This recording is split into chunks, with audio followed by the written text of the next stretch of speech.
Hey guys, so the channel is going to change a little bit. Um, I'm going to change the name, I think, to probably Jeeps, Guns, and Lights, maybe. Um, I mentioned this uh, maybe like 5, 6 months ago, something like that, asking, what you guys think. And I think most people said that, they're fine with that because Jeeps they've been kind of my main hobby. I've been working on cars for 15 years now, and my first Jeep that I ever bought was a 98 Grand Cherokee 5.9 Limited, and I still have that one. And 6 years ago, I bought the Wagoneer, and I never really made videos, though. I probably should have way back then, because I have done so much work to these cars. It's insanity, actually. I would have had a lot of good content for the stuff that I've done. For example, right here, the frames tend to rot on these Jeeps right here, as I mentioned in a prior video when I was introducing you to my Wagoneer. And as you can see, I've had to repair this. So this was the shock mount that when I was working on my wheel bearings on this side, I grabbed the shock mount up here to pull myself up, and it ripped it right off the frame. Now, the problem with these shock mounts is, as you can see, they're hollow right here, and there is no drain on the inside. So the issue is they hold dirt and moisture and all that stuff, and they tend to rot the frame out right behind it, and then they rot the frame out below it. So I had to, cut all this off. And this is actually a donor piece from a junkyard one, from a 78 Cherokee Chief. I got a lot of parts off of that Chief. So the bolt holes and stuff are already there. I didn't have to really do anything.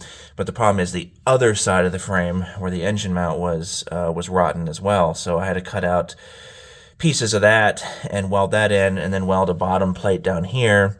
And because it was so bad, the frame was actually cracked on the top.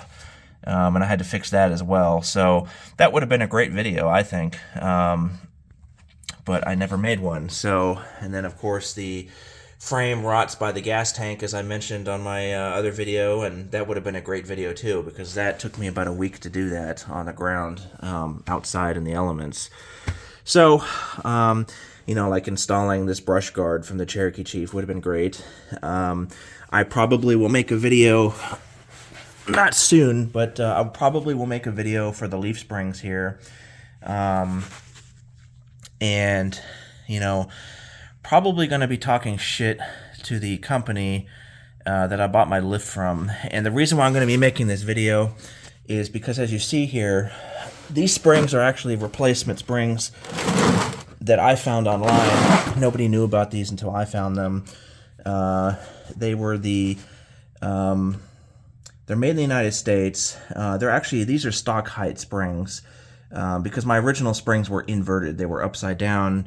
The vehicle was sagging about 3 inches, and I bought these springs, and I forgot the exact company that makes them, but they're made in the United States, in Pennsylvania. And before I lifted my vehicle, I just wanted to go back to stock height. So this right here is actually a 2-inch lift, and the company that made them, it didn't give me 2 inches. It only gave me about 0.5 inches. Come to find out, the springs that I bought, so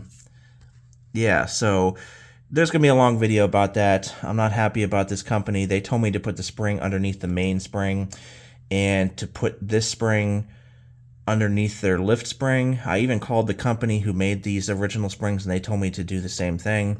But the problem I'm noticing is this right here is actually starting to sag a little bit, or bend, because I guess this is not supporting it anymore. I find that odd, because most of these Jeep springs, they tend to start right here anyway. There is no extra length of spring right here, so I don't know why this is starting to sag. My Jeep is very heavy, though. It weighs about 5,200 pounds. That's about 1,000 pounds more than it normally would weigh. So that could be the reason why. So I'm going to be making a video about that. I'm going to take these springs off, and I'm going to redo the pack. So I'm going to put this one back up on top and the 2-inch lift below it. So the only problem in doing that is I'm going to lose a little bit of lift because this spring is supposed to be pushing the main spring, not a second spring and a main spring. So that's fine. You know, I don't mind losing you know, like 1/2 inch of lift. I'd rather do that than have my spring start to sag right here.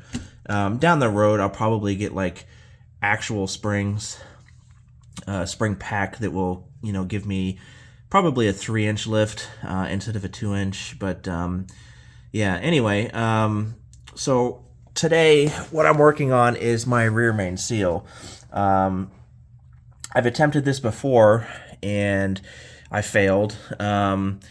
It's really hard when you do this repair on the ground. I'm almost 40 years old now, and I'm not saying I'm old, but I'm starting to feel it. You know, like when I get up off the ground, I like grunt. It's starting to hurt my knees, and about 2 years ago, I had major pain in my neck and my shoulder. I actually pinched a nerve. Excuse me, and the pinching the nerve thing was actually from fixing this frame over here where the gas tank is. I dropped the tank and did all that stuff. It took me about a week to do. So laying on your back for a week, tilting your head up.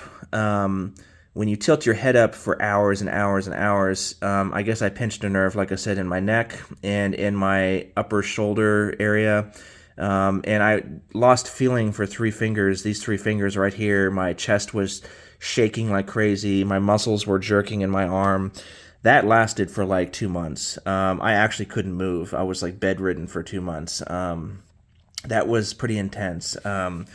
So I wish I had a lift. I really do. I'm actually grateful that I have a shop now, so I don't have to, you know, get sunburned and, you know, throw my tools in my Jeep when it rains like I used to because I didn't have a shop or anything to protect me from the weather.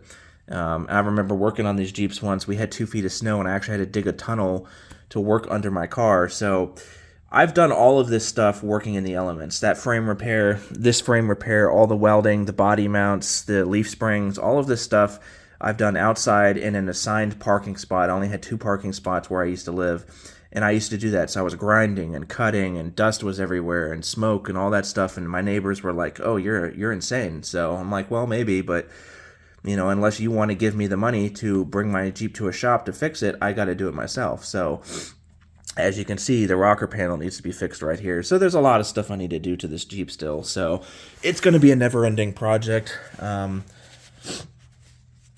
Now, back to the rear main seal. I've attempted this before. The problem is, and let me get down here. The problem with this is, as you can see, I've got some of the bolts out right now, most of them. There's like maybe 5 or 6 left. The problem is the rear main seal is right here. Get this oil paint out of the way. The rear main seal is right here. And you can get the lower seal out just fine because the bearing cap pops off and you just replace the seal. But I can't get a chisel or a hammer here because look, do you see? The exhaust pipe is in the way.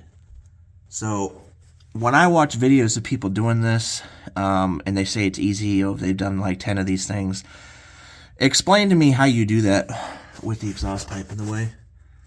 I don't know if you Jeep guys are watching my videos, probably not, but because of my channel name, but I would love to know how people get the rear main seal out with the exhaust pipe in the way. As a matter of fact, I think the exhaust pipe for the 90 Grand Wagoneer changed from the later years, and that's probably why, or earlier years, it's probably why people say to use a chisel and a hammer. So what I'm going to have to do is I'm actually going to have to cut the pipe. I'll probably cut it right here because I need enough piping, you know, flat piping right here to put a new fitting over top, because as you can see, this has been replaced before by me. When I first bought the Jeep, there was a giant hole right here, so I had to just buy, you know, like a 90-degree angle pipe in the auto parts store. So I'm probably going to cut it where it's clamped right here, so there's enough room so I can slide a new pipe on. But in doing that, I should hopefully have enough room to get that rear main seal out, because as you can see, this Jeep is oily. I mean, that's oil all over here. My window on my tailgate actually has oil on it. The spoiler on the top of the car I showed you in the video has oil on it because it just splatters everywhere. It's horrible. I lose a quart of oil every 100 miles. So I actually haven't done an oil change on this thing in a year now, because the oil is clean. Look how amber color that is. It's clean oil. It never gets dirty because it never has a chance to get dirty. I guess my engine is probably really clean now on the inside, but yeah, so this needs to be fixed. I am struggling with one bolt right now. The bolt's right here. You can't really see it, but there's a bolt right there because there's a bracket that holds the transmission cooler lines, these two metal lines you see right here. There is absolutely no way to get a socket on that because it's right next to the bolt. So I need to figure out how to get that out with maybe needle nose pliers or something. Maybe I can turn it just enough inch by inch and try to get that off. I didn't get the front bolts off. They're a different size. I think they're 13 millimeters. The regular bolts are, I think 11 is what I'm using right now. So yeah, I'll let you guys go, and I'll probably post a part 2 when I have the oil pan off. I'm trying to learn how to edit videos. I don't know how to do any of that stuff. I know I've been building computers for 24 years, but I never really got into software and any of that kind of stuff. So that's the reason why my videos are long. I don't know how to like cut off a video and then attach another video to it to make it like one video, if that makes sense. So I'm not a YouTuber. I don't know how to do any of that crap. So if any of you guys have any suggestions on how to do that, what software I can use, is there any kind of freeware out there where I can do this? Do I have to pay for all of it? So, but anyway, thanks for watching. And like I said, I'm gonna probably change the channel to Jeeps, Guns, and Lights. Jeeps are just my main hobby. So when I'm making lights and gun videos, I'm under my car all the time. It's just my main passion. And Guns and Lights are really not. So it's just something I get into, and then I tend to move back to something else. So that's the problem when you have a lot of hobbies. Like right now, my aquariums, I'm not really into that anymore. I just clean it and feed them, but I don't buy any new corals or any of that stuff. And then I'm sure when I get bored with Jeeps, I'll probably go back to the fish tanks or back to the guns or whatever. So I do plan to go to the shooting range soon. So I will keep posting videos. So I don't want people to unsubscribe because, they're not going to see any more gun videos. That's not true. I'm just going to add Jeep videos to it. So I hope that's okay with you guys. So I'm going to let you go, and I'm going to try to get these bolts off, and then I'll make another video with the pan off, and I'll show you guys the inside of my engine, and we'll go from there. Thank you.